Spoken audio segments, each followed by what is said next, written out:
What's happening in California is a true tragedy. I know those areas very well. I have many friends living in those houses. That is a true tragedy.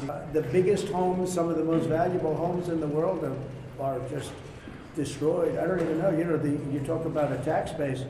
If those people leave, you're going to lose half your tax base of California. This is a true tragedy, and it's a mistake of the governor, and you could say the administration. They don't have any water. They didn't have water in the fire hydrants. They don't have water, and yet they have. Assalamualaikum warahmatullahi wabarakatuh. Masih kembali di channel terbaru saya. Terima kasih pada teman-teman masih setia menonton mendukung menyaksikan konten dari channel ini. Jadi tentunya kita sudah mendengarkan bagaimana cuplikan videonya dari Donald Trump ini. Terjadi kebakaran di Los Angeles ini yang disalahkan justru gubernurnya dan pemerintahnya. Karena kata Donald Trump ini mereka itu tidak mengurus air dengan baik. Tapi kita melihatnya belum pernah terjadi kebakaran sedahsyat itu.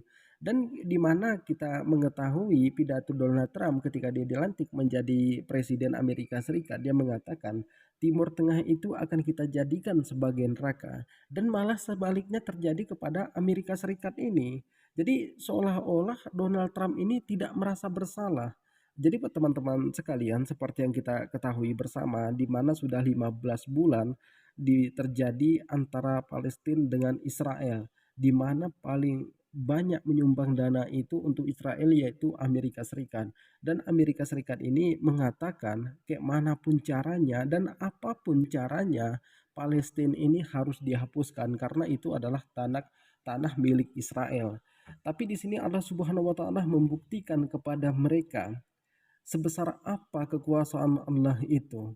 Donald Trump baru mau mengatakan dan baru mau merencanakan akan membuat neraka di Timur Tengah, tapi Allah Subhanahu wa taala sudah menunjukkan seperti apa neraka itu. Allah Subhanahu wa taala menunjukkan di Los Angeles, yaitu di Amerika Serikat.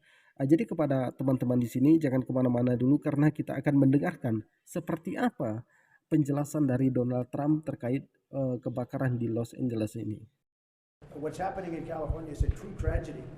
I know those areas very well. I have many friends living in those houses. That is a true tragedy. The biggest homes, some of the most valuable homes in the world are just destroyed. I don't even know. You talk about a tax base. If those people leave, you're going to lose half your tax base of California. This is a true tragedy, and it's a mistake of the governor, and you could say the administration. They don't have any water. They didn't have water in the fire hydrants. They don't have water, and yet they have. The water comes from, you know where? Up north. And it comes down at levels, they get millions and millions of barrels of gallons of water that they have, and they send it out into the Pacific. For the Pacific, it's like a drop, it's nothing. But for California, it would take care of the whole state. So what's happened is a tragedy, and the governor has not done a good job. With that being said, I got along well with him. When he was governor, we worked together very well, and we would work together. I guess it looks like we're going to be the one having to rebuild it. But what happened there, I don't think there's anything that I've ever seen quite like it. And the insurance companies are going to have a big problem, because you're talking about big, big dollars. Kita sudah mendengarkan bagaimana penjelasan dari Presiden Amerika Serikat yaitu Donald Trump. Jadi Donald Trump ini tetap menyalahkan gubernurnya dan pemerintahnya. Katanya gubernur dan pemerintah itu tidak menyediakan air dengan baik. Tapi kalau kita lihat dari kebakaran ini, di mana di sana itu di sekelilingnya itu rumah, tapi di tengahnya ada masjid. Di sekelilingnya itu habis dimakan oleh api, tapi masjid ini tidak dimakan oleh api.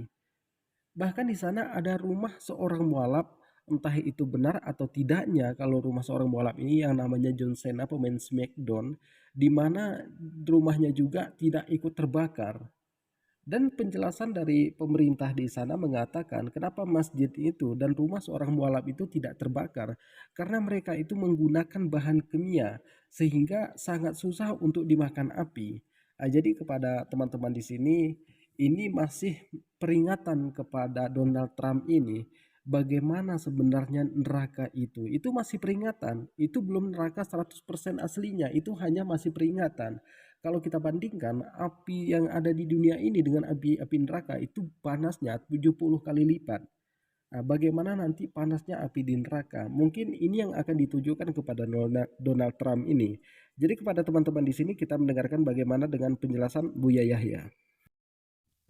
Apa yang ditanyakan ada tiga tokoh besar.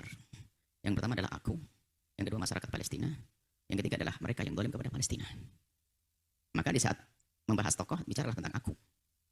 Nanti ada bahasan tentang orang Palestina. pembahasan tentang orang yang terdolimi. Adapun orang yang mendolimi, mohon maaf. Adapun masyarakat Palestina yang telah didolimi, maka sudah Allah siapkan pahala yang besar di akhirat nanti.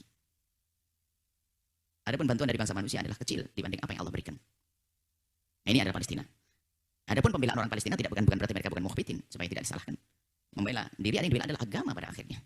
Karena bukan urusan dia dicubit, bukan. Tapi keberagaman juga menjadi terganggu. Kemudian bukan membela diri, membela manusia. Anda boleh sabar tentang diri Anda sendiri. Tapi kalau tetangga Anda didolimi, Anda diam, Anda salah. Anda telah membiarkan kedoliman yang berarti itu adalah tidak berlakunya sebuah keadilan. Beda, tolong beda. Aku diganggu, aku. Itu beda dengan jika tetanggaku dipukuli. Oh, tetangga dipukuli ngomong, saya menjadi mukhbitin. Anda ini apa?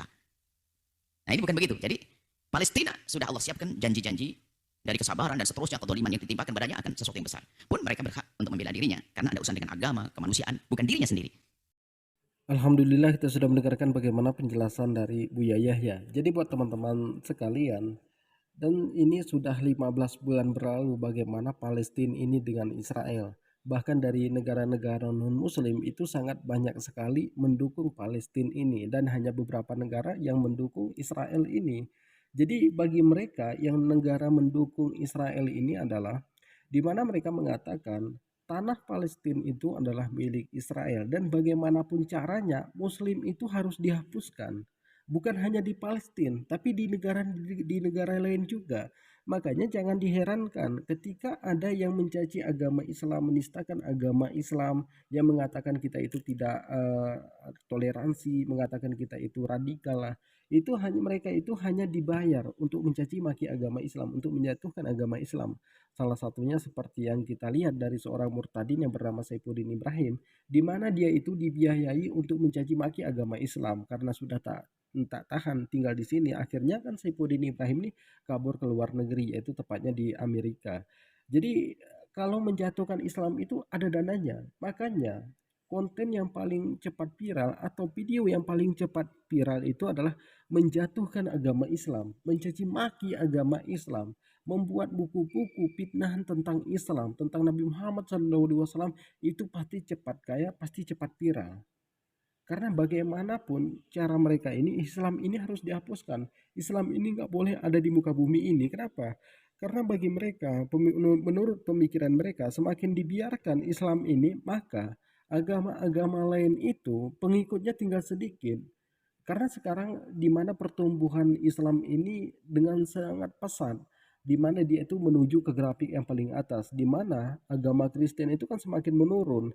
Makanya mereka mencari cara kayak manapun caranya Islam ini harus dihapuskan. Islam itu tidak boleh ada lagi. Jadi kepada teman-teman mungkin cukup sekian. Assalamualaikum warahmatullahi wabarakatuh.